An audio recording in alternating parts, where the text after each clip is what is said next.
Após quase 30 anos, o Flamengo finalmente quebra o tabu e ganha no Alfredo Jaconi. Eu vou falar aqui um pouquinho sobre o que eu achei desse jogo. E primeiro falar um pouquinho desse tabu, né? Porque esse tabu indica duas coisas. A primeira é que o Flamengo mudou muito, principalmente contra os times do Sul. Isso porque quando eu cresci, quando eu comecei a acompanhar o Flamengo lá quando eu era criança, ir pro sul do Brasil era sinônimo de perder. Podia ser pro Curitiba, Paraná, Atlético Paranaense, Inter, Grêmio, Juventude, qualquer um, o Flamengo ia perder. E, em geral, perdia feio, tá? Não era derrotinha assim 1-0, era porrada da bem tomada. E hoje em dia, pelo contrário, né? O Flamengo no Campeonato Brasileiro ganhou de todos os times do Rio Grande do Sul, né? Tanto o Inter quanto o Grêmio, quanto o Juventude lá no Sul. É...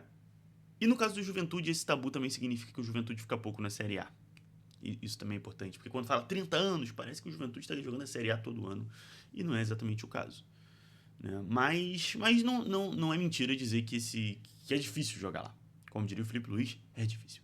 Porque, assim, em geral tem um clima adverso, né? Chuva. Ontem foi também um dia típico nesse sentido. Foi um dia onde o gramado estava bom, o clima parecia tranquilo, né? Ainda mais pensando no clima do sul, que em geral é muito frio. Ontem eu não estava lá, mas ao que tudo indica, não foi tão frio assim também. Foi um clima mais ameno, o que também ajudou aí o Flamengo a ganhar do Juventude. E é curioso como o Juventude consegue, apesar de nesse ano provavelmente será rebaixado, né? Tá numa situação complicada na zona de rebaixamento. Mas o Juventude consegue, de fato, não só com o Flamengo, mas principalmente com o Flamengo, tirando esse ano, fazer valer o seu mando de campo. É um time que é muito diferente quando tá jogando em casa e quando tá jogando fora. E mesmo contra o Flamengo, a gente pode ver que o Juventude, quando jogou aqui no Maracanã, tomou uma goleada, assim, daquelas que. Podia ter sido que nem o Vitória. Se o time se esforça mais ali, podia meter uns 8, 10. Mas foi 6, se eu não me engano, né, no primeiro turno. E quando vai pro seu estádio, apesar de também ter perdido, fez um jogo bem melhor do que o do Maracanã. Enfim, vamos falar um pouco sobre o jogo em si. O Flamengo encontrou alguma dificuldade para criar chances claras de gol. Né? Não foram assim. Não foi um jogo espetacular do goleiro, ou com chances inacreditáveis perdidas. E sim um jogo mais travado. Né? O Juventude, como era de se esperar, como em geral esses times pequenos, ainda mais quando estão assim com algum apoio da torcida, conseguem jogar ele de forma muito aguerrida, muito fechada. Em alguns momentos estava quase todo o time dentro da área. E o que eu tenho achado interessante é que o Flamengo tem conseguido encontrar alternativas. Então é isso, beleza, não criou 10 mil chances de gol, mas consegue fazer o gol ali ainda no primeiro tempo com a Rascaeta. E o mais importante não fica Deus nos acuda no contra-ataque. O adversário não consegue criar chances, dominar o jogo. Então o Flamengo consegue fazer um jogo, mais uma vez, muito seguro. Até a gente pode dizer, pô, houve ali no final uma preocupação. Eu, pelo menos, fiquei, não sei vocês. Mas eu fiquei preocupado ali no final da gente ver acontecer o que acontece de vez em quando, várias vezes, né? Que é o Flamengo tá numa vantagem de um gol de diferença e ficar naquela de não matar o jogo e tal. E aí vai o time adversário e empata no fim. O que aconteceu no último jogo contra o Grêmio? Exatamente esse cenário. No caso, o Grêmio não chutou uma bola no gol, tirando o pênalti convertido, né, do Thiago Volpe. E em algum momento eu fiquei meio preocupado com aquilo, que eu falei, cara, o Juventude não tá criando nenhuma chance de gol. Mas vai que acontece isso, um pênalti, um escanteio, uma coisa dessa e os caras fazem um gol, a gente perde 2 pontos de bobeira. Mas, pelo contrário, no final o Flamengo consegue ampliar o placar e não tomar o gol, com o gol do Emerson Royal. Mas é isso, né? Novamente, um jogo onde o Flamengo domina totalmente as ações. Contra o Grêmio também foi assim. Contra o Grêmio, o Flamengo ainda criou mais chances, né? O Thiago Volpe fez um jogo histórico, além do gol, fez defesas incríveis e tudo mais. Mas, assim, nesse caso é mais um jogo de dominância, naquele aconteceu ali o lance infortuito no final, e dessa vez não. Destaque para alguns jogadores. Arrascaeta, como sempre, cara, é impressionante a temporada que o Arrascaeta faz, né? A gente imaginava, eu pelo menos imaginava, que o Arrascaeta começava a caminhar para um fim de carreira, porque apesar dele não ser um jogador velho, né, ele tem ali 30, acho que agora ele já tá com 31, mas é uma idade, né, a gente sabe que o jogador quando passa dos 30, dependendo do jogador, muitas vezes já cai um pouco o nível, óbvio que vão ter ali as exceções e tudo mais, mas o Arrascaeta, até por ter muitos problemas físicos, parecia que não ia mais durar, assim, pelo menos no nível tão alto, muito menos no nível que ele tá entregando, que pra mim, eu acho que é consenso, né, até pelos números, é o melhor nível da carreira dele, temporada que mais faz gol, participação de gol e tudo mais, e mais um gol dele, brigando pela artilharia do campeonato, né? Se não me engano, tá com 12 atrás do Caio Jorge. Vai ser difícil alcançar o Caio Jorge porque, além dele fazer gol todo jogo, ele é centroavante, né? E o Arrascaeta também faz gol todo jogo, mas é meia, o que deixa ele um pouquinho mais atrás ali, um pouquinho menos próximo do gol. Mais um jogo muito bom dele.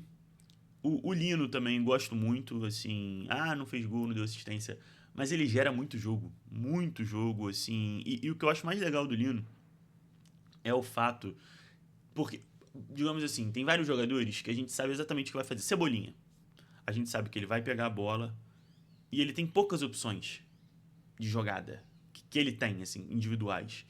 Ele vai tentar ou cortar pra dentro e chutar, ou tentar dar um driblezinho pro fundo. O Lino não, o Lino ele pode cortar pra dentro, cortar pra fora, cortar pra dentro e depois cortar pra fora. Ele pode cruzar, ele pode tocar rasteiro, ele pode finalizar. Ele, assim, ele tem muitas opções. Ele é um jogador com muito recurso, sabe? E eu acho que isso é uma coisa que faltava muito no Flamengo. E isso ajuda muito, né, no que eu falei lá no início do vídeo, sobre conseguir jogar contra defesas fechadas. O Flamengo tem conseguido jogar contra essas defesas mais fechadas. Muito melhor do que era antigamente. Sem precisar ficar apelando para cruzamentos aleatórios na área, sem precisar ficar apelando para chute fora. Acho até que poderia chutar mais de fora, mas esse não é o principal expediente do time. E eu acho que o Lino é fundamental nesse sentido. Além disso, jogo importante para Emerson Royal. Conseguiu fazer um gol ali no final. Criou algumas boas jogadas também. É um jogador que ainda não conseguiu mostrar o seu melhor futebol. Eu ainda acho que, por hora, assim, estando os dois saudáveis, eu prefiro o Varela. Mas o Royal eu acho que vai ser útil. Pode, inclusive, ser ali talvez ter uma característica isso mais ofensiva, né, de mais volume, algo mais parecido com um Wesley, um Rodinei de 2022, espero eu, e fisicamente muito parecido com o Rodinei, né, impressionante. Mas eu acho que foi um jogo importante até para tomar confiança. Ele parece ser um jogador que depende muito da confiança dele também. Então achei isso importante. O Carrascal também dando sua primeira assistência, um jogador que praticamente não tinha jogado pouquíssimo pelo Flamengo até aqui. E acho que ele pode ser muito útil, ainda mais com o Arrascaeta vivendo uma fase tão boa, nos momentos que o Arrascaeta, por algum motivo, vou até bater na madeira, mas que por algum motivo o Arrascaeta não possa jogar, novamente espero que sejam raros ou que não existam, é importante ter o Carrascal bem. É importante que ele possa suprir essa ausência. E com essa vitória, o Flamengo consegue manter a diferença para o Palmeiras. Nesse momento são 4 pontos, com o Palmeiras com um jogo a menos. E é complicado no sentido de que, se não fosse o Palmeiras fazendo uma temporada tão boa, o Flamengo já estaria, e também vale para o Palmeiras, o Flamengo já estaria disparado na liderança. Assim, o Flamengo faz um campeonato muito bom, mas o Palmeiras também está fazendo um campeonato muito próximo. A gente deu mole no último final de semana que teve jogo, né? No Flamengo e Grêmio, que era uma oportunidade muito boa para o Flamengo abrir mais essa vantagem, né? Já que o Palmeiras viria a empatar depois, mas não foi o caso. E nessa semana eu até tive uma esperança, tá?